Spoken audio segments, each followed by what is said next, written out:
क्या होता है जब कोई तुम्हें अपमानित करता है? कोई तीखा शब्द कह देता है, कोई तुम्हारे भीतर तक चुप जाने वाली बात कर देता है।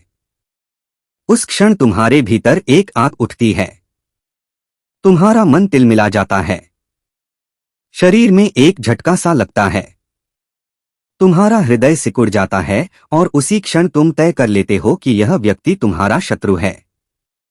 तुम उससे नफरत करने लगते हो, तुम उससे दूरी बना लेते हो, तुम उसे दोष देने लगते हो। लेकिन रुक कर देखो, देखो जरा यह आग कहां से उठी। यह जो आग उठती है, यह वास्तव में किसकी है? क्या यह आग बाहर से आई, या यह तुम्हारे भीतर पहले ही जल रही थी? बस जरूरत थी तो किसी के छूने भर की।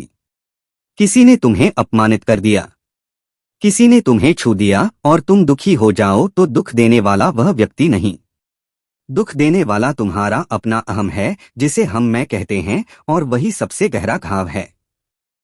दूसरे ने तो केवल तुम्हारी सतह को छुआ और भीतर छुपा हुआ घाव स्वयं ही खुल गया। तुम सोचते हो कि उसने दर्द दिया। नहीं, दर्द तुम्हारे भीतर पहले से ही था और वह था तुम्हारा अहंकार। तुम्हारे उस अहम ने तुम्हें दर्द दिया है। कबीर साहिब कहते हैं, अहम अग्नि हृदय जरे, गुरु से चाहे मान तिनको जम न्योता दिया हो हमरे मेहमान की। जिसके अंदर अहंकार की अग्नि जलती रहती है, उसके हृदय में हमेशा जलन रहती है। वह हर छोटी छोटी बात पर अपमानित महसूस करता है। ऐसा व्यक्ति चाहता है कि स्वयं उसके गुरु भी उसको सम्मान दे, और ऐसे व्यक्ति को स्वयं यमराज न्योता देते हैं कि आओ तुम हमारे मेहमान बनो, और उसे यमलोक जाना होता है। तो इसीलिए इस अहम को त्यागना बहुत जरूरी है, क्योंकि दूसरा व्यक्ति वह तुम्हें अगर कुछ कहता है, उसने तो केवल तुम्हें आवाज दी और तुम्हारा जो घाव था छुपा हुआ वो बोल उठा। दुनिया में कोई भी तुम्हें दुखी नहीं कर सकता जब तक तुम्हारे भीतर दुख के बीज मौजूद ना हो। जब तक तुम्हारे भीतर अहंकार है, तब तक मामूली सी बात भी चोट बन जाती है। और जब तक तुम चोट को अपना मानते रहोगे, तुम एक छोटे से शब्द से भी कांपते रहोगे। मैं तुम्हें एक बात कहूं, दुनिया का सबसे असुरक्षित प्राणी यदि कोई है तो वही है जिसका अहंकार बड़ा है। जिसका जितना बड़ा अहंकार, वो उतना ही ज्यादा असुरक्षित होता है। जहां आपा तहां आपदा, जहां संशय तहां शोक, कहे कबीर कैसे मिटे चारों दीर्घ रोग। जहां पर व्यक्ति के अंदर आपा अर्थात अहंकार होता है, मैं होती है, वहीं आपदाएं उसके पीछे पड़ जाती है, और वहीं पर उसके मन में संशय आते हैं, और वहीं शोक उसके मन में घर बना लेता है, दुख उसके मन में घर बना लेता है। फिर बताइए किस प्रकार से इन रोगों से उसकी मुक्ति होगी? इस अहंकार को जब तक त्यागेगा नहीं, तब तक इस दुख से मुक्ति कैसे होगी? तो सबसे पहले इस अहंकार को त्यागना ही होगा, क्योंकि बड़ा अहंकार जितना ऊंचा होता है उतना ही नाजुक होता है। थोड़ी सी हवा भी हिला देती है। बड़ा हुआ तो क्या हुआ, जैसे पेड़ खजूर पंथी को छाया नहीं फल लागे अति दूर। अहंकार बड़ा कर लो, उतना ही इंसान जितना बड़ा होता है, इंसान अहंकार उसका उतना ही बड़ा हो जाता है। लेकिन उसका लाभ क्या है? जिस प्रकार खजूर के वृक्ष की ना छाया होती है और फल भी बहुत दूर होता है, तो अहंकारी व्यक्ति कभी परोपकार नहीं कर सकता, कभी परमार्थ नहीं कर सकता। तो बताइए उसे सुख कहां से मिलेगा? क्योंकि सुख तो परोपकार में है, सुख दया में है, सुख धर्म में है। तो थोड़ी सी भी बात उसको अगर कोई कह दे तो वह बात उसे तोड़ देती है, और तुम उसी टूटने का दुख स्वयं को यह सोचते हो कि यह मुझे दुख हो गया। दुख कहीं बाहर नहीं, दुख अहंकार की रक्षा में लगाया गया तुम्हारा प्रयास है। तुम उस अहंकार की रक्षा ना करो, टूटता है टूटने दो। अक्सर आपने देखा होगा कि किसी व्यक्ति की अगर निंदा होती है, दो व्यक्ति हैं, अगर उनकी निंदा होती है, एक व्यक्ति उसको हंसी में टाल देता है, लेकिन दूसरे व्यक्ति को अगर ज्यादा कुछ कहा नहीं जाए, अगर कुछ थोड़ा बहुत भी कहा जाए, उस थोड़े बहुत को भी वह पकड़कर बैठ जाता है। यह सब कुछ क्या है? यह सब कुछ उस अहंकार की रक्षा में किया गया प्रयास है। देखो, जब कोई तुम्हारी प्रशंसा करता है तब तो तुम्हें कोई समस्या नहीं होती। फिर भी प्रशंसा भी तो उतनी ही झूठी है ना जितना अपमान, क्योंकि तुम उस प्रशंसा के लायक नहीं, फिर भी उसने प्रशंसा की और तुम प्रसन्न हो, जबकि वह झूठी है प्रशंसा। लेकिन जिस प्रकार अपमान कोई करता है तो वह भी तो झूठा है। कोई आपको गाली देता है तो क्या आप वह हो नहीं होना, लेकिन फिर अपमान क्यों महसूस करते हो? लेकिन तुम प्रशंसा तो स्वीकार कर लेते हो क्योंकि वह तुम्हारे अहम को मीठी लगती है, और अपमान स्वीकार नहीं कर पाते क्योंकि वह आपके अहम को चोट पहुंचा देता है। अपमान करने वाला तुम्हारा शत्रु नहीं, वह तो केवल दर्पण है, और दर्पण कभी भी तुम्हारा शत्रु नहीं हो सकता। वह सिर्फ दिखाता है कि तुम क्या हो। यह दिखाने का काम दुख करता है।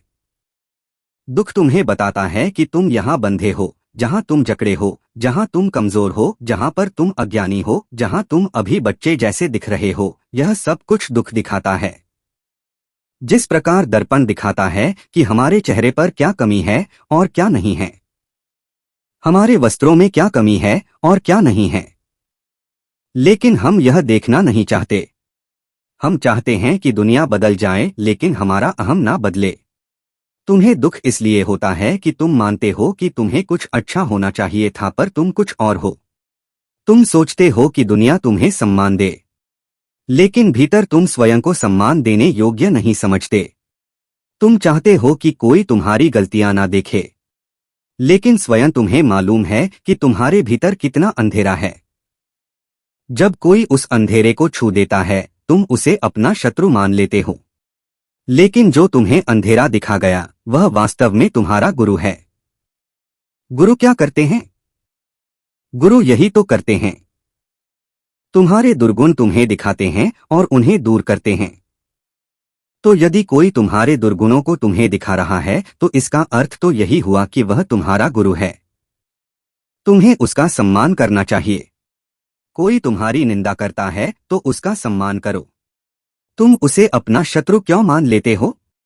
कबीर साहिब कहते हैं कि निंदक नियरे राखिए आंगन कुटी छवाए, बिन पानी साबुन बिना निर्मल करे सुहाए। बिना पानी और बिना साबुन के तुम्हारे जो अंतर्मन है, तुम्हारे ऊपर जो पापों का भार है, उसे काट देता है एक निंदक। फिर उसे शत्रु समझकर तुम उसके सर का भार अपने सर पर क्यों लेते हो? जिसने तुम्हारे अहम पर चोट की उसने उसने तुम्हें तुम्हारी कमजोरी दिखा दी, और उसने तुम्हारी निंद्रा को हिलाया है।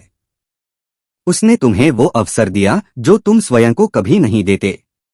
इसलिए मैं कहता हूं कि जो तुम्हें दुख दे उसे धन्यवाद दो, क्योंकि उसने तुम्हें जगाने की कोशिश की है। लेकिन समझना आसान नहीं है। तुम में से अधिकतर लोग दुख से भागते हैं।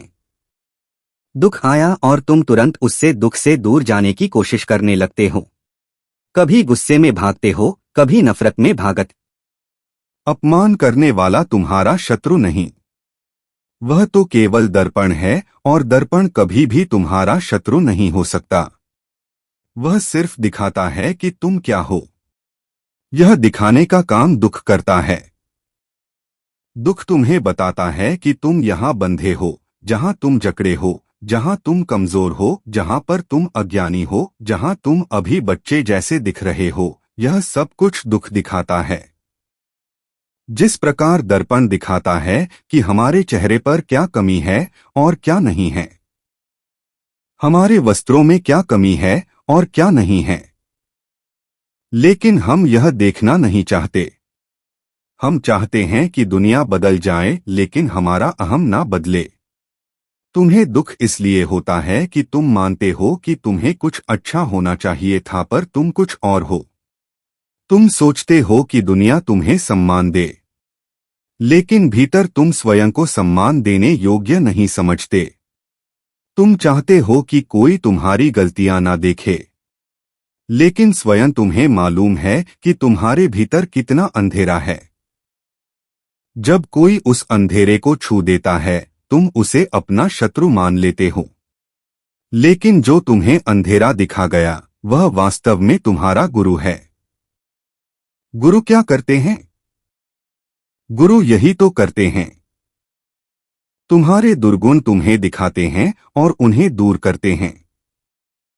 तो यदि कोई तुम्हारे दुर्गुणों को तुम्हें दिखा रहा है तो इसका अर्थ तो यही हुआ कि वह तुम्हारा गुरु है। तुम्हें उसका सम्मान करना चाहिए। कोई तुम्हारी निंदा करता है तो उसका सम्मान करो। तुम उसे अपना शत्रु क्यों मान लेते हो?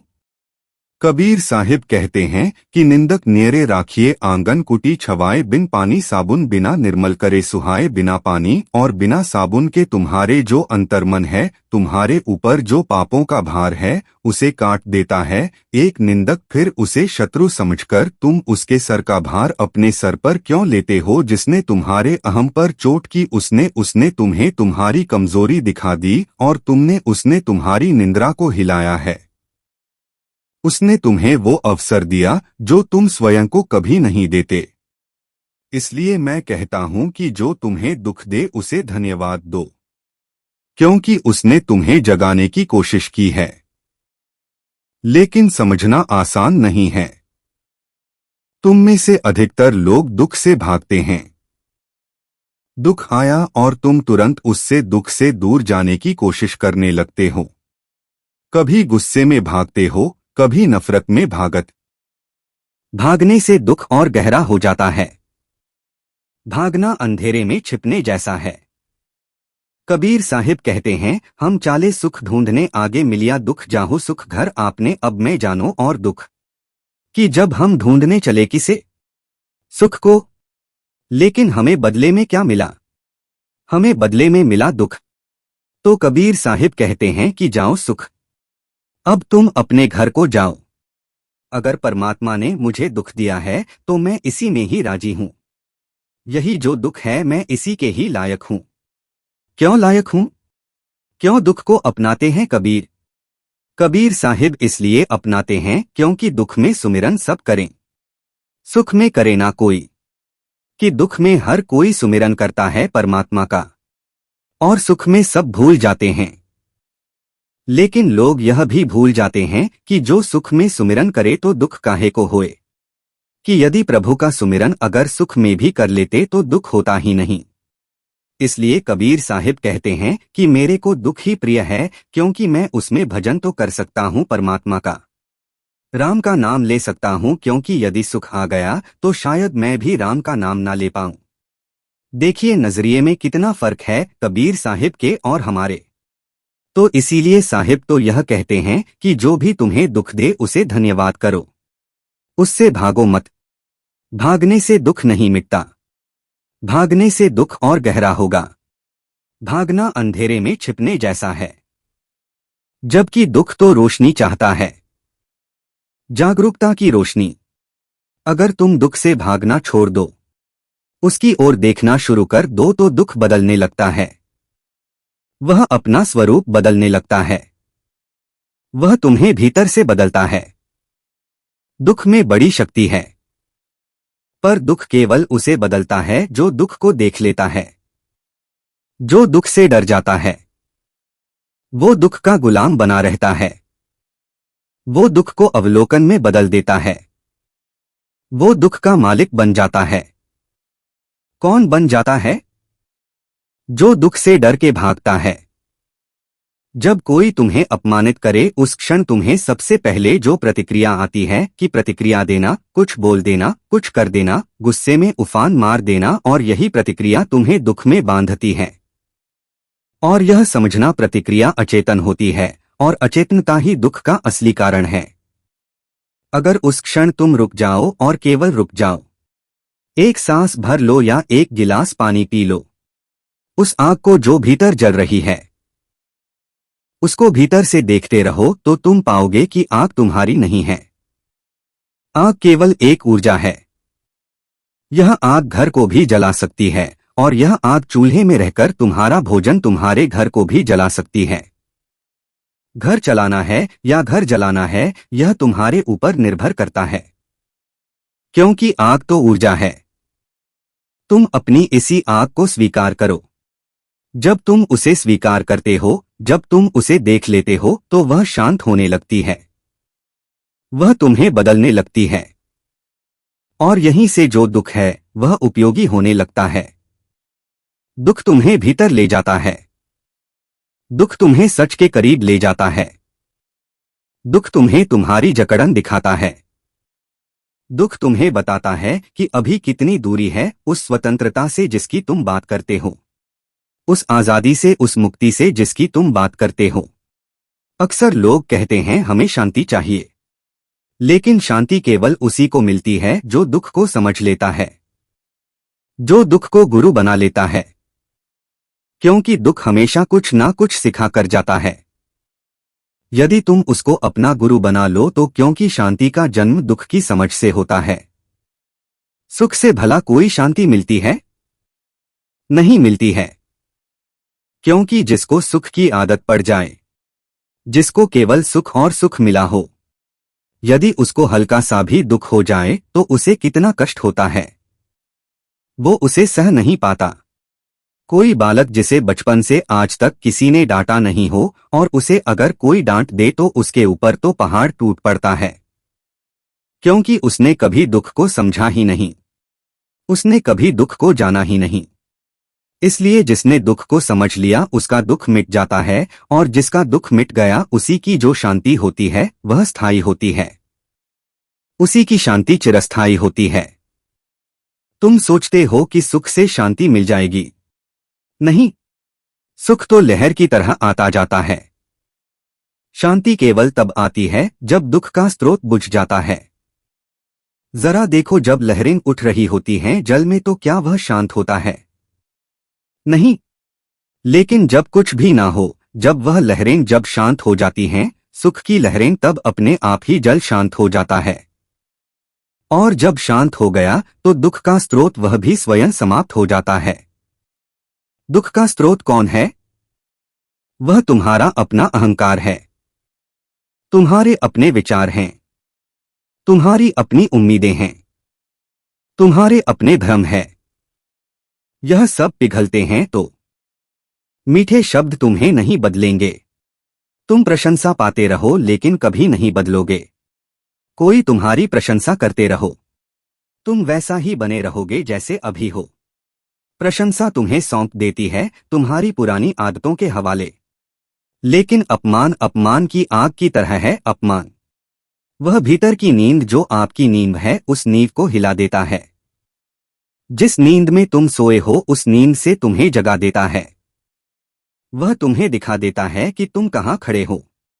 यदि तुम्हारे भीतर थोड़ा सा भी अहम बचा है तो अपमान उसे तुरंत उभार देता है, और वही उभार तुम्हें बताता है यहां तुम्हें काम करना है, इस चीज पर तुम्हें काम करना है, यह तुम्हारी कमी है, इसे दूर करना है।